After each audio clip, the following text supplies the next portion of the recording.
ஏழு பாட்டு பாடியது. அம்மா இங்கே வா வா பாடு.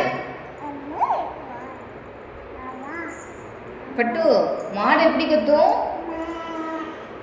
இங்கே மாடு எப்படி கத்துச்சு? வேன் கத்துச்சா? உன் பேர் என்ன? உன் பேர் என்ன? யாழ் குட்டியா? ஹாய் டாடா சொல்லி. டாடா சொல்லி வாங்க சொல்லு. Tata tata bye bye Tata. எல்லாம் உமா கொடுத்துரு. உமா கொடுத்துரு. உமா ஹே ஆல், இன்றைக்கி இந்த வீடியோவில் யாழோட ஈவினிங் ரொட்டீன் தான் வந்து நான் கவர் பண்ணியிருக்கேன். ஸோ என்னெல்லாம் பண்ணுறேன் அப்படின்ட்டு. ஸோ இப்போ யாழை குளிக்க வச்சுட்டு நான் வந்து பாப்பாவுக்கு ஹேர் ஸ்டைல் வந்து பண்ணலான்னு சொல்லிட்டு ரெடி பண்ணிகிட்ருக்கேன். இவளுக்கு ஹேரே வந்து நிற்காது. அது இல்லாமல் இவள் தலை சீவி விடுறதுக்கும் நிற்கவும் மாட்டாள். தலையை தொட்டாலே சுத்தமாக பிடிக்காது. ஸோ அதனால் அப்படியே விளையாட்டு காட்டிட்டு அப்படியே வந்து நான் ஹேர் ஸ்டைல் பண்ணிகிட்ருக்கேன்.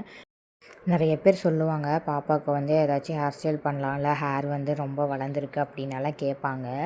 ஆனால் வந்து எனக்கு தான் தெரியும், இவள் வந்து ஹேரை தொட்டாலே நிற்க மாட்டா. ஒரு தலைக்கு எண்ணெய் தேய்க்கிறது கூட நிற்க மாட்டா, அந்த மாதிரி. ஸோ அப்படி இருக்கும்போது நம்ம ஏதாவது ஒரு கிளிப்பு குத்தி விட்டால் கூட அதை தூக்கி போட்டுருவா. ஸோ அதனால தான் நான் எதுவுமே பண்ணுறதில்ல. சும்மா ஆயில் மட்டும் அப்ளை பண்ணிவிட்டு தேய்ச்சி விட்டுருவேன். ஸோ எப்போயாவது தான் நான் வந்து அவளுக்கு வந்துட்டு ஹேர் ஸ்டைல் பண்ணணும் அப்படின்னு சொல்லிவிட்டு எப்படியாவது கஷ்டப்பட்டு ட்ரை பண்ணி போட்டு விட்டுருவேன். இப்போது தலை சீவி முடித்ததுக்கப்புறம் வந்து பார்த்திங்கன்னா பொட்டு வச்சாச்சு. பொட்டு வச்சது அவளுக்கு ரொம்ப பிடிச்சிருச்சு. இவன் சும்மாவே ஏதாவது ஒன்று எடுத்தால் பொட்டு வையே அப்படின்னு சொன்னோம்னா கரெக்டாக வந்து வைப்பா பாப்பா. யாழ் பாட்டு பாடி நீங்கள் கேட்டதில்லைல்ல, இப்போ பாருங்கள். அம்மாவுக்கு ஒரு பாட்டு பாடு. பாட்டு கேட்டிங்களா? ஸோ கண்டிப்பாக பாப்பா பாடினது எப்படி இருக்குதுன்னு கமெண்ட்டில் சொல்லுங்கள். ஸோ நார்மலாகவே நான் பார்த்தீங்கன்னா பாப்பாவுக்கு வந்து செட்டஃபில் மாய்ஸ்சரைசர் வந்து யூஸ் பண்ணிகிட்டு இருந்தேன். தென் ஹேருக்கு வந்து கோகோனட் ஆயில், தென் டெடிபார் சோப்பு. இது தவிர நான் எதுவுமே வந்து யூஸ் பண்ணுறதில்ல பேபிக்கு.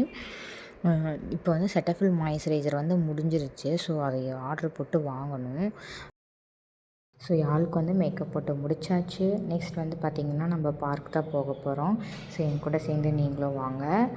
அந்த அன்றைக்கி ஈவினிங் வந்து ரொம்பவே நல்லா இருந்தது. சன்செட்லாம் சூப்பராக இருந்துச்சு. கிளைமேட்டே வந்து அவ்வளோ நல்லா இருந்தது.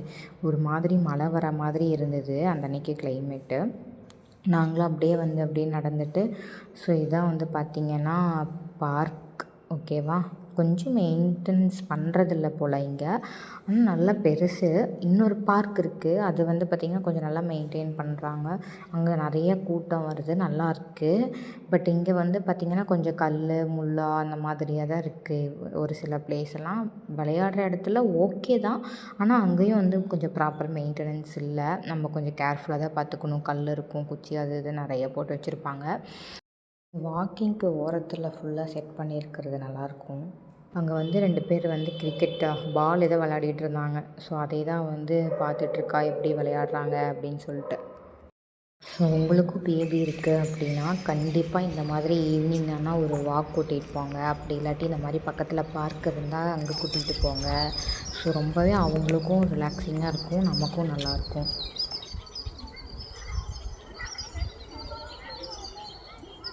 பார்க்குள்ளே வந்ததும் அவளை இறக்கி விட்டது தான். அவள் வந்து என்னை கண்டுக்கவே இல்லை. அவள் பாட்டுக்கு அங்கே இருக்கிற செடி, மரம், அப்புறம் அங்கே விளையாடுறவங்க எல்லாத்தையும் பார்த்துட்டு அவள் பாட்டுக்கு ஜாலியாக நடந்துட்டு விளையாடிட்டு இருந்தா. ஸோ எப்பயுமே நாங்கள் பார்க் வந்தோன்னா ஃபர்ஸ்ட் வந்து உட்கார வைக்கிறது வந்து இது தான். இது வந்து அவளுக்கு ரொம்ப பிடிக்கும். உட்கார வச்சேன்னா போதும், அதில் லைட்டாக மெதுவாக தான் நான் சுற்றி விடுவேன். ஆனால் பக்கத்துலேயே தான் நிற்பேன். மெதுவாக சுற்றி விட்டுட்டு விளையாட வச்சிட்ருப்போம். ஸோ அவ்வளோதான். அப்படியே வந்து அங்கேயும் நிறைய கேம்ஸ் இருக்குது, அதையும் விளையாட வைப்பேன். ஸோ அது முடிஞ்சிடுச்சு. அப்படியே வந்து வீட்டுக்கு வந்தாச்சு. வெளியே இங்கே கொஞ்சம் நேரம் அப்படியே உட்காந்து ரிலாக்ஸ் பண்ணிவிட்டு பாய் சொல்லி. Good night. Good night. Good night.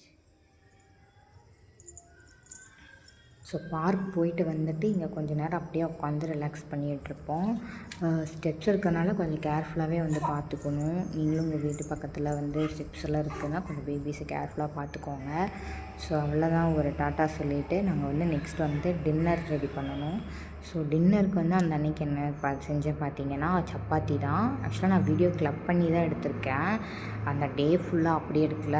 ஈவினிங்னால் என்னெல்லாம் பண்ணுவோம் அப்படிங்கிறத தான் வந்து கவர் பண்ணியிருக்கேன். ஸோ அந்த அன்றைக்கி சப்பாத்தி செஞ்சோம். இவள் வந்து பாருங்கள் எப்படியே உட்காந்துட்டு வந்து சப்பாத்தி செஞ்சிட்ருக்கான்னு. இந்த ஏஐயில் பேபிஸை வச்சு எடிட் பண்ணுவாங்களா, அதில் வந்து குழந்த சமைக்கிற மாதிரி ஒரு வீடியோ இருந்துச்சு.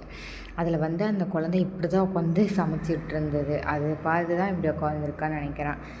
அதுக்கப்புறம் வந்து பார்த்திங்கன்னா சப்பாத்தி அப்படி இப்படின்னு பிசைஞ்சு விளையாடிட்டு இருந்தா.